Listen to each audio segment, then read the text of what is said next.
करेंगे तो हमारे अंदर विचारधारा अच्छी होंगी या बुरी हो जाएगी। हम दूसरे की बुराइयों का ध्यान करें, किसी भी बुराई का ध्यान करें, किसी भी नकारात्मक विचार को दिमाग में रखें तो हमारे विचार कौन से हो जाएंगे? नकारात्मक विचार हो जाएंगे। और जब हम अपने शुद्ध विचार रखेंगे तो सद्भावनाएं बढ़ने शुरू हो जाएंगी। तो परमात्मा का ध्यान करेंगे, परमात्मा का चिंतन करेंगे, उसका सुमरण करेंगे। ध्यान का हो, चिंतन को, सुमरण को।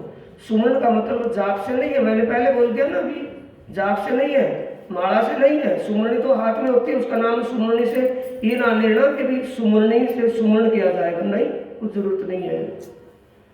अभी तारतम्य का आज पहली बार ये जो खुलासा यहाँ सुन रहे हैं, तारतम्य का खुलासा मैं क्यों कर रहा हूँ? ताकि आपको समझ में आ जाए कि हम क्या क्या बोल रहे हैं। अब ये 6 लाइन पक्की याद हो जाए तो इनके भाव अपने आप ही समझ में आना शुरू हो जाएंगे और अपनी कमी अपने आप दिखने लगेगी कि ए सतवाणी मत के ल्यों, कि मैंने इस वाणी का कभी मंथन किया, कभी समझिए जो मैं कह रहा हूँ। वाणी कह रही है ना, ए सतवाणी जो हम बोल रहे हैं ना, इसको मत के ल्यों, मत का मतलब इसको समझूं, विचारूं। अब इसके पीछे सबसे पीछे पेज पर आती है एक चौपाई, दूसरी चौपाई जहाँ इस वाणी का महात्म्य है। ए वचनामृत ग्रंथ को जो करे नित्य विचार, आत्म जागृत हो भी खुले धाम के द्वार। इन कुलजन स्वरूप ग्रंथ को जो करे नित्य विचार, आत्म जागृत हो भी खुले धाम के द्वार। विचार हम करना रहे हो, जप और रट रहे हो, जप रहे हो, रट रहे हो, दिन रात पेलो पेली है, बड़ी बड़ी माला, निरी निरी माला, कितनी माला करता हूँ, इतनी माला करता हूँ, इतनी माला करता हूँ। उन मालाओं के करने से हो गया वो एक ही माला तो कितनी कर ली, 1000 बार, और समझा एक बार भी नहीं। अरे 1000 बार माला ना करने से एक बार समझ ले तो बार दोबारा माला करने की जरूरत तो ही नहीं, हृदय में वो चीज चले जाएंगी। जब ये सुख अंग में आओगी, जब वो आत्मीय सुख अंग कहते हैं अंतस्करण को, मन, बुद्धि, चित्त, अहंकार, जब वो चीज हमारे हृदय में अंतस्करण में आ जाएगी तो सब विकार छूट जाएंगे। जब हम ध्यान कर रहे हो सुंदर साथ जी, कितने नीचे से, कितने ब्रीक से आज आपको ये चर्चा मिल गई है पता नहीं। देखो मैंने हाथ कान लगा रखा था, पेज को सा खोल रखा था और आ गया कान, ये अपनी मर्जी से आया है। जब इस होते हैं, जब चर्चा आती है तो चर्चा का माहौल बनता है, उन्हीं की कृपा से बनता है, वही प्रेरणा देते हैं कि कहाँ क्या बनता है। अब आ गया तारतम्य पर, जब ये सुख अंग में आवी, जब हम उन आत्मीय सुख परमधाम, आत्मा जिस आनंद में डूब कर अपने आप को भूल जाती है वो आत्मीय सुख है। आत्मा जिस लीला में रमण करती हुई उसी में रम जाती है वो आत्मीय आनंद है। जब वो अंतस्करण में वो लीला आ जाए, ध्यान सुरता करते हुए, सुरता जो वाणी में है वो दिमाग में आ गया, समझ लिया, जान लिया, और समझने के बाद वो बात दिल में पहुंच गई और दिल और दिमाग का कनेक्शन हो गया। जब हम ध्यान में बैठ गए तो वो शोभा, वो लीला, वो आनंद, वो परमधाम का सुख जो जमुना जी की क्रीड़ाओं में, जो पुलों पर कहाँ जहाँ कहीं भी जो सुख आत्माओं को मिलता है, वो आत्मीय आनंद मिलता है, वो आत्मीय आनंद का रस पान, जहाँ रस संचार हो रहा हो जिसके हृदय में, तो उसमें फिर नकारात्मक विचार रहेंगे या खत्म हो जाएंगे? ऐसे वैसे बुरे विचार दिल में से समाप्त होने लगेंगे, खत्म होने लगेंगे कि नहीं हो जाओगे वो जबरदस्ती से? क्योंकि ध्यान कहाँ लगा हुआ है, सुरता किस में लगी हुई है? क्या फिर कोई परहेज नियम पालन करना पड़ेगा? भी जैसे किसी चीज के ध्यान में बैठने में, साधना करने में कोई परहेज ध्यान करना पड़ेगा, आप ही हो जाएगा कि करना पड़ेगा? करना कब तक पड़ेगा? जब तक हमारी साधना में सिद्धि ना बने, और जब सिद्धि बन जाएगी तो स्वयं मिट जाएगा ध्यान, विचार ही नहीं बनेगा, दूसरा कोई विकार ही खत्म हो जाएगा, अंदर का विकार भी खत्म हो गया। और जब हम उस ध्याय का ध्यान कर रहे हों, उसका गुण क्या आ गया? हमारे अंदर सद्गुण आ गया। वो सद्गुणी है, सर्वगुण संपन्न है, उनकी कृपा से वो बात, वो ऐसा हो गया, अंदर से विकार खत्म होने लगा। दूसरा विकार जन्म मरण का विकार, इसे शास्त्रों में जो कहा है आपने बहुत सुना है, रीते ज्ञानात्म मुक्ति, कि जब तक जीव को आत्मीय ज्ञान नहीं होगा, ध्यान से सुने, जो सुंदर साथ चर्चा में आते हैं, बैठते हैं, ध्यान से सुनते हैं, अपना समय खो करके अपने शरीर को तकलीफ दे करके, कष्ट दे करके अपने आप सुनते हैं, तो वो बात उसी के हृदय में तो जमती है, उसी के हृदय में बसती है। उसका सुख किसको मिलेगा? उसी को मिलेगा या दूसरे किसी को मिलेगा?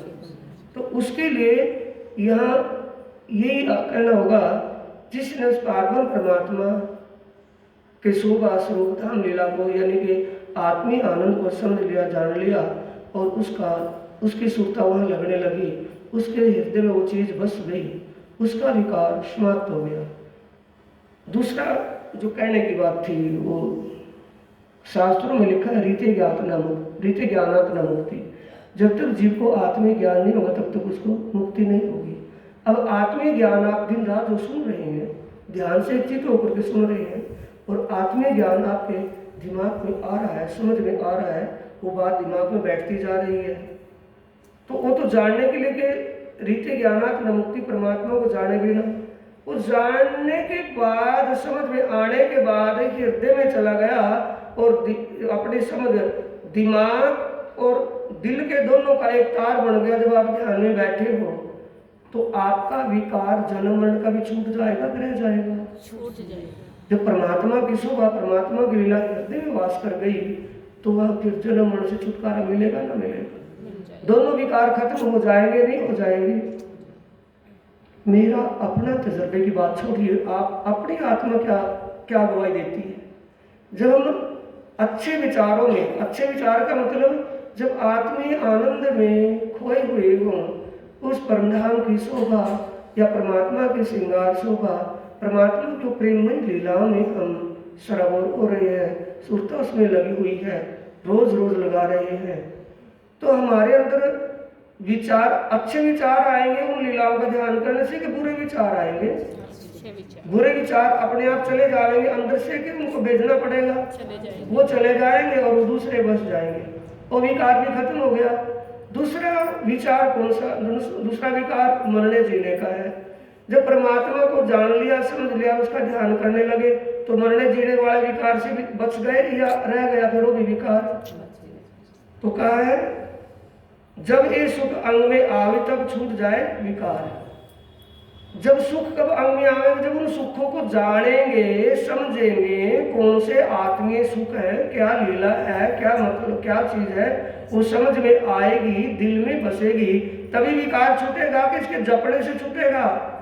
आत्मा क्या गवाही दे रही है आपकी? ये निज नाम तारतम जपने से, इसको रटने से, एक बार नहीं, 1000 बार, 100 बार, 21 बार, कितनी बार जपना है, ये समझना है। सबसे पहले तो ये याद करना है, पक्का याद करना है, 12 लाइन पक्की याद हो जाए। फिर इनको समझना है कि वो लाइन में क्या लिखा है, वो छुपाई में क्या कहा है। प्रेरणा जी क्या कह रही है? वो अपने आप में ये गारंटी से कह रहा हूं सुंदर साथ जी, आप चिंता ना करें कि हमें याद करके फिर समझना पड़ेगा।